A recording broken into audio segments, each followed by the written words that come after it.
하나님 감사합니다. 오늘 이 시간 우리를 불러주시고 또 하나님께 나와 예배하며 또 성가대의 귀한 찬양으로 하나님께 영광 돌리게 하시니 감사합니다.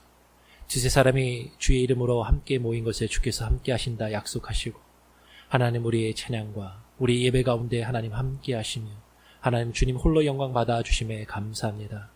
우리가 하나님 실력이 있고 하나님 뛰어난 재능이 있어 하나님께 나와 예배하며 찬양하는 것이 아니라 우리의 마음을 드리며 우리의 삶을 드리며 우리의 인생을 드리며 하나님 주님 앞에 나아갈 때 하나님의 우리의 인생을 받아주시고 책임지시며 주장하시고 역사하여 주시옵소서.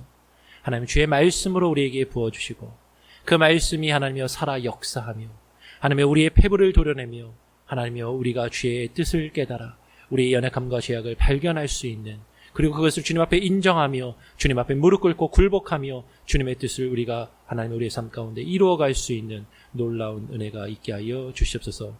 오늘 말씀을 증거하는 자나 말씀을 듣는 자 가운데 성령의 조명하심과 인도하심을 따라 하나님의 뜻만이 바르게 증거되게 하여 주시고 그 말씀이 살아 역사하며 우리의 삶을 하나며 주장하여 주시옵소서. 감사하며 예수 그리스도의 이름으로 기도합니다. 아멘.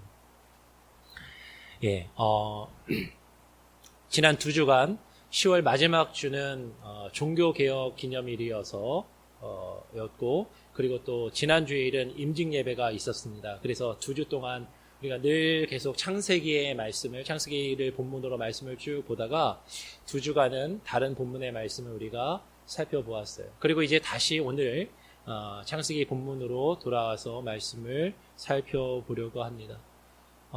벌써 한 2주, 3주 전에 나눴던 말씀이라 어디까지 무슨 내용을 나눴더라 기억이 가물가물하신 분들도 계실 것 같습니다.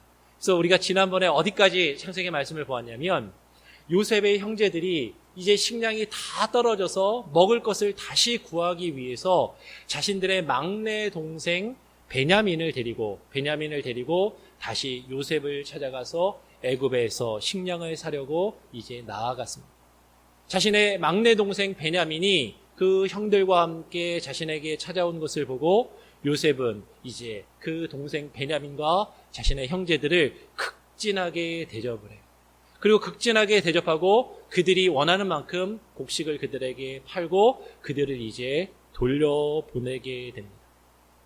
그런데 오늘 말씀에 앞에 우리가 다 읽진 않았지만 그 내용을 보니까 돌려보내는데요. 그냥 돌려보내는 게 아니라 지난번처럼 또 똑같이 이번에도 형제들의 그 곡식 자루에다가 돈을 다시 곡식을 살 때 내었던 돈을 다시 그 곡식 자루에다 다 한 사람 한 사람의 곡식 자루에 집어넣습니다. 그리고 막내 동생, 자신이 사랑하는 막내 동생 베냐민의 곡식 자루에는 자신이 아끼는 은잔을 그 자루에다가 집어넣어서 그들을 돌려보내게 돼요. 이제 그들이 막 돌아가고 있는데 이제 요셉이 자신의 청지기에게 시킵니다. 이제 그 사람들을 다시 쫓아가서 너희들이 우리 주인, 우리 애굽의 총리가 아끼는 은잔을 너희들이 훔쳐갔다라고 말하고 그 은잔을 찾아서 그들을 데려오라라고 이제 명령을 하게 됩니다. 이제 그 요셉의 명대로 총리가 쫓아가서 그 각 사람 한 사람의 자루를 딱 열었더니 자루마다 돈이 그대로 들어있는 것이죠. 그리고 베냐민의 자루에서는 애굽의 총리인 요셉이 사용하는 그 은잔이 거기에 들어있는 것이 발견됩니다. 그래서 이제 그들은 어쩔 수 없이 그 청지기를 따라 다시 요셉에게 나오게 돼요. 그리고 오늘 우리가 읽은 그 본문의 말씀은 요셉 앞에 그들이 돌아와서 그들이 땅에 엎드려서 요셉에게 이제 형제들을 대표하여 유다가 말하는 그 장면을 우리가 본문으로 읽었습니다. 그런데 이제 우리는 다시 또 궁금증이 생기는 거예요. 아니 요셉은 왜 형제들이 베냐민을 데리고 왔는데 그들에게 자신이 요셉이라는 것을 알리지도 않고 그걸 알리지 않았으면 그냥 돌려보내면 그냥 곱게 편안하게 잘 돌려보내면 좋을 텐데 지난번에 한번 그들을 속였던 것처럼 그들에게 행하였던 것처럼 또 그들의 곡식 자루에 또 돈을 집어넣고 그리고 베냐민의 자루에는 은잔을 집어넣는 것이 왜 그런 일을 행했을까? 왜 그럴까? 라는 그런 생각을 우리는 해보게 되는 것이죠. 어쩌면 요셉이 정말로 그들의 형제를 용서하고자 하는 마음이 있었다면 처음부터 형님들 이제 베냐민이 왔을 때 내가 요셉입니다라고 말할 수도 있었을 텐데, 아니 그것을 말하기 싫었다면 그냥 그들을 편안하게 돌려보낼 수도 있었을 텐데 왜 그들을 또 이렇게 어렵게 만들고 있냐라는 것이죠. 지금 요셉은 그들을 용서할 마음이 없는 것인가? 그들을 용서할 생각이 없고 자신의 형제들을 골탕 먹이고 힘들게 하기 위해서 지금 그렇게 한 것인가 하는 것이죠.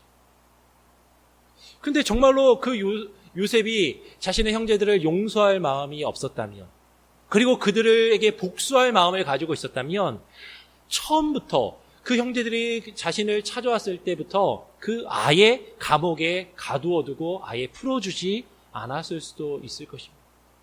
요셉의 힘과 그 권세는요, 그 형제들을 정말로 첩자로 스파이로 몰아서 그들을 간첩으로 몰아서 그들을 그저 다 죽여 없앨 수도 있었을 것이에요.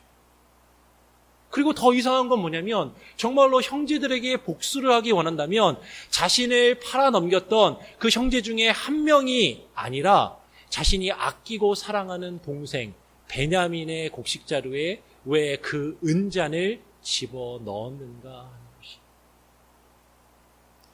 그것은 아마도 우리가 성경을 통해서 유추해 볼 수 있는 것은요, 요셉이 자신의 형제들에 대해서 너무나도 잘 알고 있었기 때문입니다. 요셉은 자신의 그 형들의 성품과 성격이 어떠했고 지금까지 어떻게 살아왔고 그들이 어떻게 행할지를 너무나도 잘 알고 있었기 때문이에요. 요셉은 17살까지 형들과 함께 살았습니다. 그러면서 형들이 자신을 미워하고 자신을 시기하고 질투하며 자신을 원망하고 자신을 향하여 악을 행하였던 것을 경험했어요. 그리고 형들에 의해서 애굽의 종으로까지 팔려와서 그 수십 년간 어려움과 힘든 시기를 요셉은 겪었습니다. 그래서 요셉은요, 그 형제들이 서로를 향해서 불평하고 서로를 향해서 원망하고 어떤 안 좋은 일이 있을 때 그 책임을 서로에게 떠넘기고 그리고 서로를 해치는, 서로를 향해서 악을 행하는 그런 모습이 있다라는 것을 너무나도 잘 알고 있었어요. 그걸 우리가 어디서 발견할 수 있냐면 이제 뒤에 가서 요셉이 이제 자신이 요셉이라는 것을 그 형들의 동생이라는 것을 형제들에게 다 알리고서요, 이제 형들에게 가서 아버지를 모시고 돌아오라고 형들을 돌려보내게 됩니다. 45장에서 그 일이 이루어지는데 그때 요셉이 형들에게 하는 말이 있습니다. 뭐라고 이야기하냐면 45장 24절, 창세기 45장 24절에서 형들을 보내서 아버지를 모시고 돌아오라라고 하면서 형들에게 요셉이 이렇게 이야기합니다. 45장 24절. 이에 형들을 돌려보내며 그들에게 이르되 당신들은 어떻게 하지 말라? 노중에 다투지 말라. 노중에 가는 길에 서로 싸우지 말라라고 이야기합니다. 요셉은 아는 거예요. 그 형제들이요, 어렵고 힘든 일이 생기면 서로를 향해서 불평하고요, 원망하고 서로 다투고 너 잘못이야, 네 책임이야, 그 책임을 떠넘기는 그런 모습을 가지고 있는 것을 너무나도 잘 알고 있었던 것이에요. 요셉은 어렵고 힘든 상황 가운데서 그들이 정말로 서로를 향해서 어떠한 모습과 어떠한 태도로 서로를 대하는지 그것에 대해서 확신이 아직 없었고 그것을 확인하기를 원하였다라는 것이죠. 우리가 전에도 계속 말씀을 통해서 나누었던 것처럼 요셉이 애굽에 와서 계속해서 하나님과 동행하며 하나님의 말씀을 묵상하면서 요셉은 분명하게 알고 있는 것이 있었습니다. 그것은 무엇이냐면 하나님께서 자신을 통하여 하나님의 크신 구원을 이루어 가시는다는 그 하나님의 뜻과 하나님의 목적을 늘 품고 살았어요. 하나님이 그 크신 구원을 자신을 통해서 이루실 때 하나님이 그 구원을 이루시는 것은 하나님의 방법으로 이루신다라는 것을 잘 알고 있었습니다. 근데 하나님이 하나님의 크신 구원을 그 형제들에게 이루실 때 저들이 정말로 변화되고 새롭게 준비되어진 모습을 가지고 있는지 요셉은 확인하고 싶었고 그것을 확인할 필요가 있었던 것이. 그들이 정말로 자신들이 도저히 어쩔 수 없는 상황 가운데, 자신들의 힘으로는 해결할 수 없는 그런 곤란한 상황 가운데 처했을 때 그들이 어떠한 마음과 어떠한 태도로 서로를 향해서 말하고 행동하며 대하는지를 그 요셉은 확인하며 그것을 살펴보기 원했다라는 것입니다. 결국 자신의 힘과 능력으로 해결할 수 없는 그 상황 가운데서 요셉은요, 그들이 깨달을 수 있는 기회, 그들의 잘못을 깨닫고 돌이킬 수 있는 그 기회를 주고자 했다라는 것입니다. 우리가 그것을 어디서 확인할 수 있냐면 바로 유다가 그 형제들과 유다와 그 형제들이 요셉 앞에 다시 나와 엎드려 말하는 그 내용에 우리는 주목하고 살펴볼 필요가 있다라는 것입니다. 우리 다시 한번 44장 16절 말씀을 다시 한번 같이 한번 읽어보겠습니다. 창세기 44장 16절 다시 한번 같이 읽어보겠습니다. 시작. 유다가 가로되 우리가 내 주께 무슨 말을 하오리이까? 무슨 설명을 하오리이까? 어떻게 우리의 정직을 나타내리이까? 하나님이 종들의 죄악을 적발하셨으니 우리와 이 잔이 발견된 자가 다 내 주의 종이 되겠나이다 라고 말합니다. 유다가 지금 뭐라고 얘기해요? 우리가 내 주께 무슨 말을 하오리까? 무슨 설명을 하오리까? 더 이상 변명할 수 없다라고 지금 고백하고 있다라는 것이에요. 그런데 지금 이 모습은요, 바로 앞에 우리가 지난번에 살펴봤던 창세기 43장에서 유다와 그의 형제들의 모습과는 전혀 다른 것이에요. 유다와 그의 형제들이 막내 동생 베냐민을 데리고 이제 다시 곡식을 사러 애굽에 와서 요셉 앞에 딱 섰을 때 그들의 모습은 어떠한 모습이었냐면 그들은 변명하는 모습이었습니다. 그들이 요셉 앞에 다시 곡식을 사러 왔을 때 그들이 행하였던 것은 우리가 집어넣지 않았는데 우리 곡식에 그 자루에 돈이 그대로 있는 겁니다. 우리가 그런 게 아니거든요. 왜 그런지 알 수가 없습니다. 그래서 그 돈도 가져오고 새로 곡식을 살 돈도 가져왔습니다. 당신이 명한 대로 동생 베냐민도 데려왔을 뿐만 아니라 혹시라도 당신이 오해할까 봐 우리 땅에서 나는 좋은 수산물을 예물로 준비하여서 당신께 드리려고 가져왔습니다. 자신들에게 일어난 그 문제를요, 어떻게 해서든 변명하고 자신들의 방법으로, 자신들이 가지고 있는 지혜와 어떤 능력으로 그 일들을 해결하려고 요셉 앞에 변명하며 노력하는 그 모습을 그들은 가지고 있었어요. 어쩌면 요셉이 그들을 바로 받아들여주고 환대해주자, 자신들의 변명이, 자신들의 노력이 통했다고 생각했을지도 모릅니다. 그런데 지금 한 번이 아니라 또다시 똑같이 그 곡식자루에 돈이 그대로 있는 사건이 다시 이루어집니다. 그리고 요셉의 그 애굽의 총리가 아끼며 사용하는 그 은잔이 그들에게서 발견되자 그들은 더 이상 변명할 수도 없고 이 문제를 자신들의 힘으로는 더 이상 해결할 수 없다라는 것을 깨닫게 됩니다. 그런데 여기서 중요한 게 뭐냐면 유다가 뭐라고 얘기해요? 유다가 이야기하기를 우리가 당신께 죄를 졌습니다 라고 이야기하는 게 아니에요.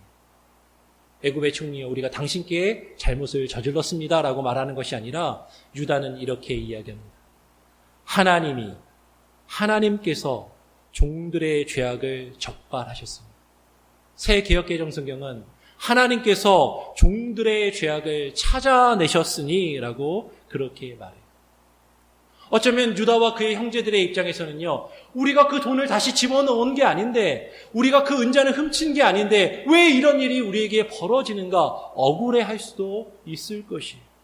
그런데 분명한 건 이제는 어떻게 변명할 길이 없다라는 거예요. 똑같은 일이 한 번이 아니라 또다시 그들 앞에 벌어졌을 때 이 문제를 자신들의 힘으로는 해결할 수 없고 변명할 수 없다라는 것을 발견하게 됩니다. 이 어쩔 수 없는 상황 가운데서 이제 이 문제가 무엇이냐면 유다는 고백하는 것이죠. 하나님이 우리의 죄악을 발견하십니다. 하나님이 우리의 죄악을 찾고 계신다라고 그렇게 고백하고 있다라는 것이죠. 더 이상 자신들의 힘과 자신들의 방법으로는 해결할 수 없는 그 상황 가운데서 유다는요, 이제 자신들이 가지고 있는 그 문제와 그 상황을 요셉 앞에 정직하게 이야기합니다.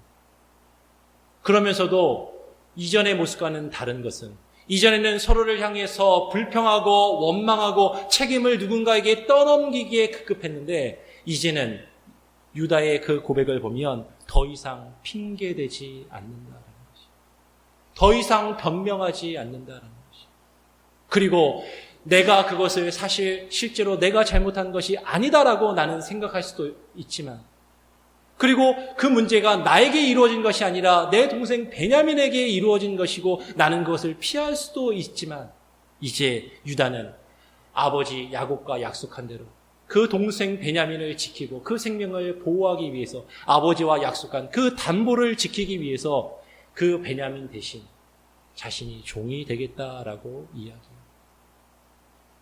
요셉은 너희는 다 돌아가도 좋다. 그 요셉만, 그 베냐민만 그냥 여기에 놓고 내 종으로 삼겠다라고 이야기할 때, 유다는 어쩌면 그냥 돌아갈 수도 있었지만, 그들은 이제, 유다는 변화된 모습을 보이는 것이죠.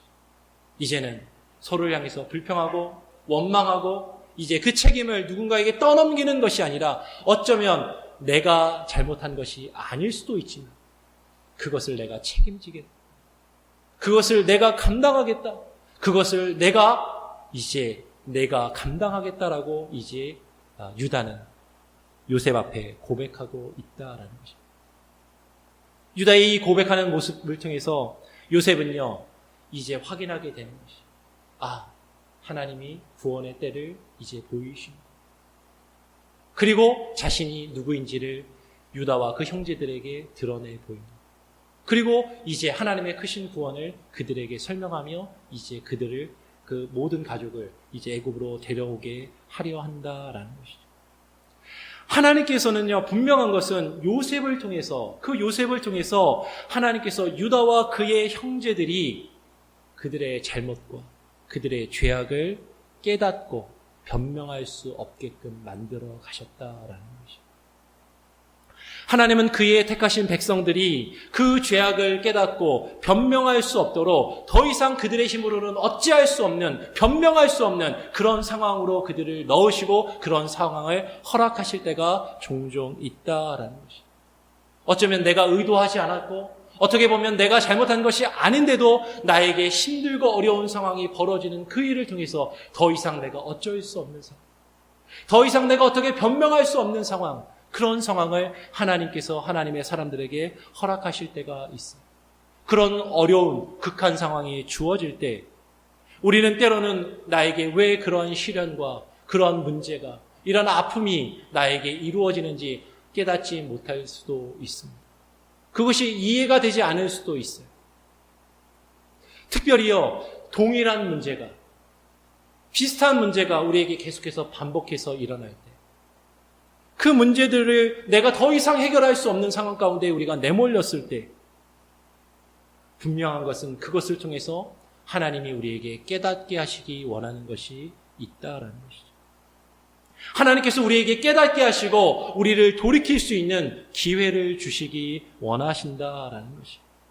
하나님은 그 상황과 환경을 통해서 하나님의 백성들이 어떤 마음과 어떠한 태도로 말과 행동을 하며 어떻게 그 문제를 대하는지, 그 문제를 해결해 나가는지 하나님은 시험하고 계시고 그것을 보기 원하신다라는 것입니다. 그런데 동일하게 똑같은 문제가 우리 앞에 벌어졌는데, 똑같은 어려운 상황 가운데 처했는데 이전에 했던 것과 똑같은 방법으로 그 문제를 대하고 그 문제를 해결하려 한다면 결과는 역시 똑같이 힘들고 어려운 결과를 맞이할 수밖에 없다라는 것이. 이전에 서로를 향하여 원망하고 불평하고 서로에게 책임을 떠넘기는 그 일들을 통하여서 어렵고 힘든 일을 경험했는데도 계속해서 그 문제를 놓고 서로를 향해서 불평하며 원망하며 그 책임을 다른 사람에게 떠넘긴다면 그 결과는 역시 동일하게 더 어렵고 힘든 문제로 다가올 수밖에 없다라는 것입니다. 하나님께서는 더 큰 어려움과 더 큰 환난을 통해서 그들을 더 힘들게 하실 수 있다라는 것이죠. 그 죄악을 깨달을 때까지 하나님이 어려움을 주실 수도 있습니다. 만약에 그렇지 않다면, 하나님께서 택하신 자들이 아니라면, 하나님이 그렇게 어렵고 힘든 상황 가운데서 깨달을 수 있는 기회를 주셨는데도 깨닫지 못한다면 하나님은 결국 그들을 심판하고 멸하실 수밖에 없다라는 것이죠. 여러분, 우리가 더 이상 우리의 힘으로는 어쩔 수 없는 상황, 도저히 답이 보이지 않는 상황 가운데 있을 때요, 그런 어려운 상황 가운데서 하나님은 어쩌면 우리에게 깨달을 수 있는 기회를 주시는 거지. 그리고 어쩌면 그것은 우리에게 주시는 은혜의 기회일 수 있다라는 것입니다. 하나님이 크신 구원을 이루실 때, 하나님의 그 크신 구원이 우리에게 정말로 참된 은혜가 되기 위해서는, 하나님이 우리에게 주시는 그 구원이 우리에게 정말로 은혜가 되기 위해서는요, 우리가 먼저 우리의 죄악을 깨달아야 돼요.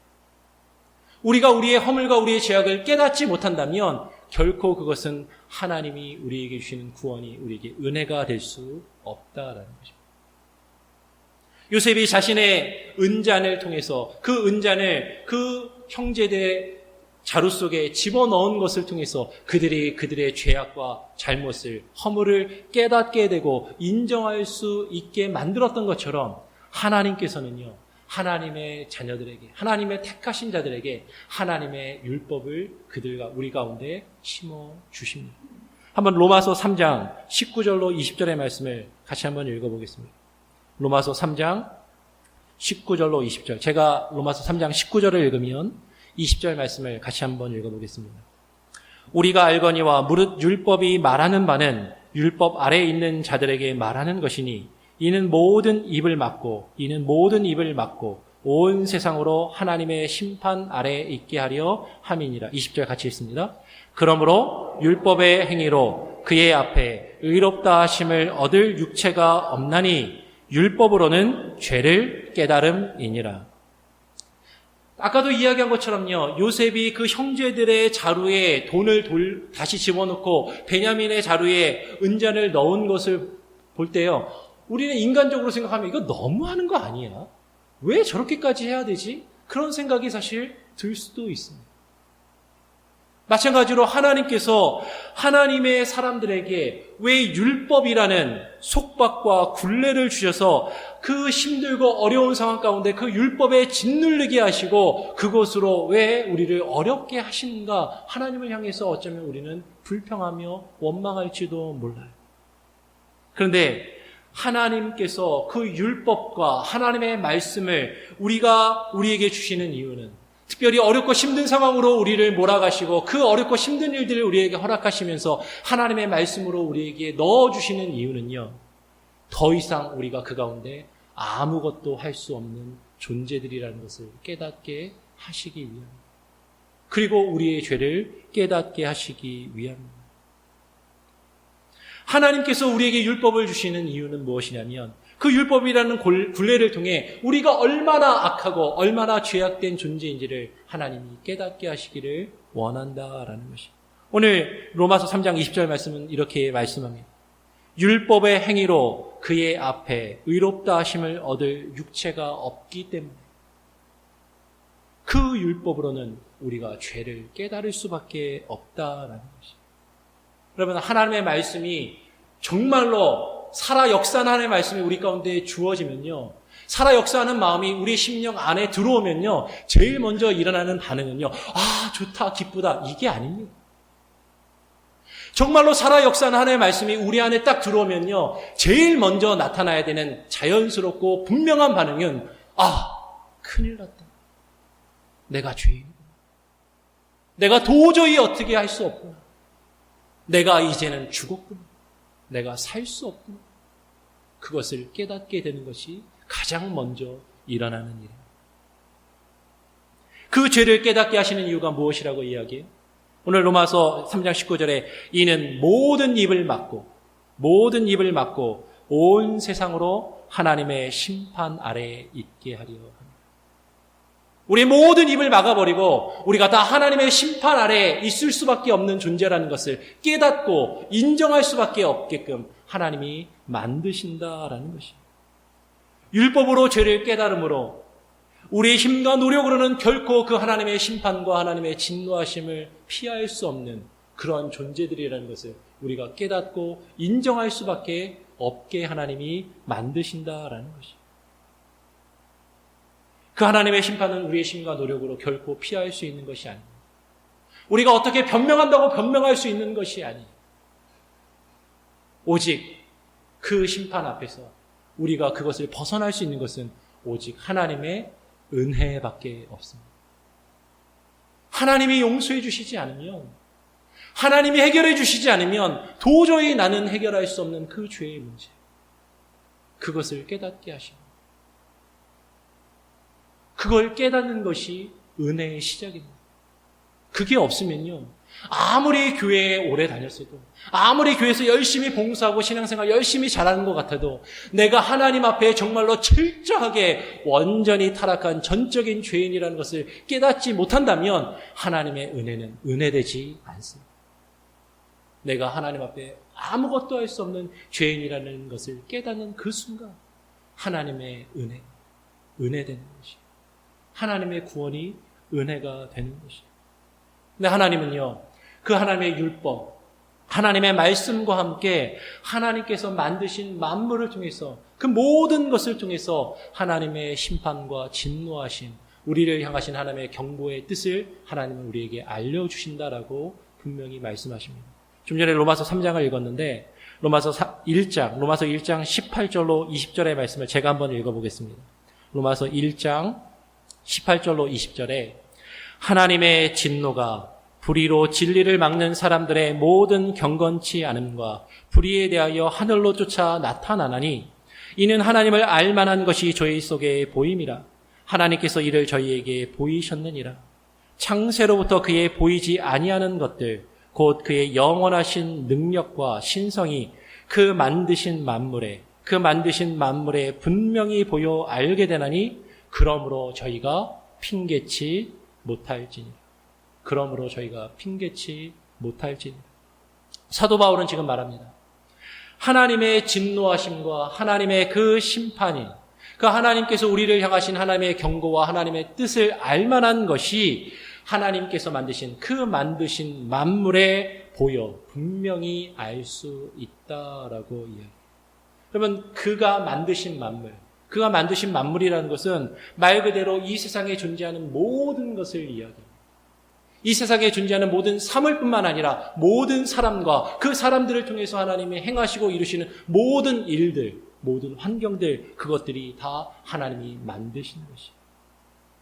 즉 우리 주변에 있는 모든 사람들, 우리 주변에서 그 사람들로 인하여서 이루어지는 모든 일들, 그 모든 환경을 통하여서 하나님께서는 지금 우리에게 하나님의 뜻을 분명히 말씀하고 계신다라는 것이에요. 마치 유다와 그의 형제들이 더 이상 자신들의 힘과 능력으로는 어쩔 수 없는 그 상황 가운데 그들을 머물게 하시고 그것을 그들에게 주셔서 그들에게 허락하셔서 그들의 죄악을 깨닫게 하시는 것처럼 하나님께서는요, 때로 우리에게, 하나님의 사람들에게 도저히 우리는 해결할 수 없는, 나는 어찌할 수 없는 그런 힘들고 어려운 상황을 통하여서 하나님 앞에 우리가 죄인이고 연약한 존재라는 것을 하나님은 깨닫게 하신다라는 것입니다. 그리고 하나님은 결코 그 앞에, 하나님 앞에 어떠한 핑계도, 어떠한 변명도 할 수 없도록 그 하나님의 진노하심과 하나님의 심판이 우리에게 있음을 하나님 우리에게 깨닫게 하신다라는 것입니다. 다시 이야기하자면 특별히요, 동일한 문제가 계속 반복될 때, 똑같은 문제가 우리 가운데 일어날 때 하나님은 그것을 통해서 우리의 죄악과 우리의 허물을 깨닫게 하시기 원한다라는 것입니다. 반복적으로 같은 문제가 계속 우리에게 벌어지는데 그것은 하나님이 우리에게 주시는 경고이자 하나님은 우리에게 그것을 깨닫고 돌이킬 수 있는 기회를 주시는 것입니다. 그런데 하나님께서 우리에게 그러한 기회를 주시고 하나님께서 그러한 은혜의 기회를 주시는데도 우리가 그것을 깨닫지 못하고 동일한 잘못을 계속해서 반복한다면 결코 우리는 하나님의 진노하심과 하나님의 심판을 피할 수도 없고 그 앞에서 어떠한 변명도 어떠한 핑계도 될 수 없게 된다라는 것이죠. 하나님은 그런 어렵고 힘든 상황 가운데 하나님의 말씀으로 우리에게 주십니다. 우리가 하나님의 택하신 자녀들이라면 그 말씀을 우리에게 부어주신다라는 것입니다. 예수 그리스도께서 오셔서 우리에게 하나님의 말씀을 주셨기 때문에 우리는 더 이상 우리가 처해 있는 그 상황 가운데 어떠한 핑계도 어떠한 변명도 할 수 없다라는 것입니다. 우리 마지막으로 요한복음 15장을 함께 살펴보고 말씀을 정리하기 원합니다. 요한복음 15장 20절, 21절, 22절 세 절의 말씀인데 조금 길지만요. 같이 한번 읽어보겠습니다. 요한복음 15장 20절로 22절 세 절의 말씀을 같이 한번 한 목소리로 조금 길지만 같이 읽어보겠습니다. 시작. 내가 너희더러 종이 주인보다 더 크지 못하다 한 말을 기억하라. 사람들이 나를 핍박하였은즉 너희도 핍박할 터이요 내 말을 지켰은즉 너희 말도 지킬 터이라. 그러나 사람들이 내 이름을 인하여 이 모든 일을 너희에게 하리니 이는 나 보내신 이를 알지 못함이니라. 내가 와서 저희에게 말하지 아니하였다면 죄가 없었으려니와 지금은 그 죄를 핑계할 수 없느니라.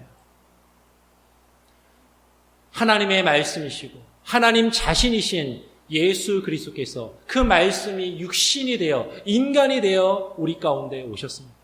그리고 하나님 자신이 하나님의 말씀을 우리에게 증거하시고 선포하시며 말씀하여 주셨어요. 예수 그리스도께서 우리에게 오시지 않았다면, 그리고 하나님의 말씀을 우리에게 주시지 않았다면 어쩌면 우리는 우리의 죄가 드러나지 않을 수도 있었을 것이에요. 그런데 하나님께서 오셔서 하나님의 말씀을 우리에게 주셨다면, 하나님의 말씀을 우리가 받았다면 지금은 우리가 결코 우리의 죄와 허물을 하나님 앞에 핑계하거나 변명할 수 없다라는 것입니다. 하나님께서 우리를 택하시고 우리에게 그 말씀을 주셨기 때문에, 예수님께서 이 땅에 오셔서 직접 말씀을 증거하시고 십자가의 고난과 부활 승천 이후에는 그 말씀의 사역이 예수님이 택하신 자들, 예수 그리스도의 제자들을 통하여 그 말씀이 계속해서 증거되고 선포되며 우리에게 전달되게 하셨어요. 하나님의 사람들이 그 하나님의 말씀을 증거하며 전파할 때요, 그 말씀을 듣는 사람들의 반응은 오늘 예수님이 말씀하신 것처럼 크게 두 가지로 나타날 수밖에 없습니다. 20절에 말씀한 것처럼 어떤 반응이냐면, 한 부류는 예수님을 핍박한 것처럼 예수님의 말씀을 전하는 자들도 동일하게 그 말씀을 받아들이지 않고 핍박하는 것이. 그렇지 않다면 주님의 말씀을, 예수 그리스도의 말씀을 그들이 지킨 것처럼, 예수 그리스도의 말씀을 받아들이고 그 말씀을 지킨 것처럼 예수 그리스도의 말씀을 증거하며 전하는 자들의 그 말씀도 지킬 것이라고 말씀합니다. 여러분, 우리에게 증거되는 하나님의 말씀을 듣고 그 죄를 우리가 깨닫지 못한다면요, 우리는 결코 하나님 앞에 핑계댈 수 없다라는 것입니다. 하나님이 우리에게 증거하시는 말씀이 있습니다. 그 하나님의 말씀을 듣고 그 죄를 깨닫고 돌이킬 수 있는 것은 하나님의 은혜예요. 우리의 죄를 먼저 깨닫고 인정하고 고백하는 것이 그 은혜의 시작이다라는 것입니다. 우리에게 주어진 그 하나님의 말씀 앞에서 우리가 지금 당면한 이 상황과 어려움과 그 문제들 가운데 하나님이 주의 말씀을 우리에게 주신다면 그 가운데 우리는 우리의 죄악을 깨닫고 우리의 죄악을 하나님 앞에 인정하며 요셉에게 요셉에게 고백했던 것처럼 제가 당신의 종이 되겠습니다 라고 고백할 수밖에 없다는 것입니다. 하나님, 저희 더 이상 변명할 수 없습니다. 주님의 종이 되어서, 주님께 속박당하여서, 주님께 구속되어서 주님이 원하시는 대로 살겠습니다. 이것이 우리의 반응일 수밖에 없다라는 것입니다. 여러분, 우리 교회가 처해 있는 문제들이 있어요. 우리 교회가 갖고 있는 아픔이 있습니다. 근데 그 문제가요, 한 번 이루어진 것이 아니라 계속 반복해서 이루어진다면 분명히 하나님이 우리에게 말씀하시고자 하는, 우리에게 깨닫고자 하는 하나님의 뜻이 있다라는 것입니다. 여러분의 삶 가운데도 마찬가지일 것입니다. 여러분의 일생을 살면서 계속해서 어떠한 한 문제로 힘들어하고 어려움 가운데 있다면 그 가운데 하나님이 깨닫게 하시고 하나님이 말씀하시기 원하는 그 뜻이 있다라는 것입니다. 분명한 것은 우리의 죄와 허물을 하나님이 깨닫게 하시기를 원한다라는 것입니다. 그리고 그 죄의 가장 큰 근본적인 문제, 내가 형제를 미워하고 원망하며 불평하며 그들에게 화살을 돌리고 책임을 전가하였던 것이 이제는 변하여 그들을 품고 사랑하고 그들을 위하여 내가 희생하고 헌신하며 내가 책임지겠다는 그 모습으로 하나님이 우리가 변화되기를 원하고 계신다라는 것입니다. 하나님은 지금 우리에게 은혜의 기회를 주셨습니다.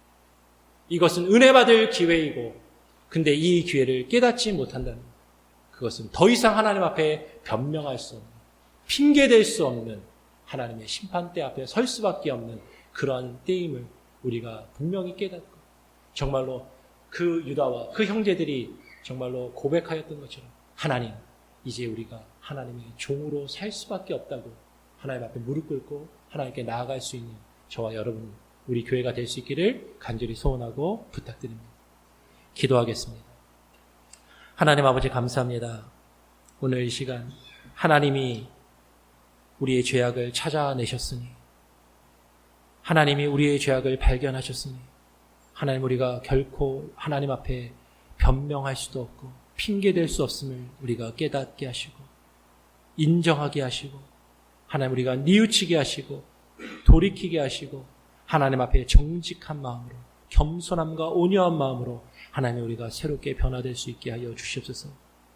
하나님 그것이 때로는 아프고 그것이 힘들고 하나님 어렵지만 하나님 그것이 은혜 받을 기회요, 은혜 받을 때임을 하나님 우리가 알게 하시고 하나님의 그 은혜를 경험하며 하나님의 크신 구원을, 하나님의 그 크신 역사를 우리가 경험하며 이루어갈 수 있는 우리의 삶과 우리의 인생, 우리 교회가 되게 하여 주시옵소서.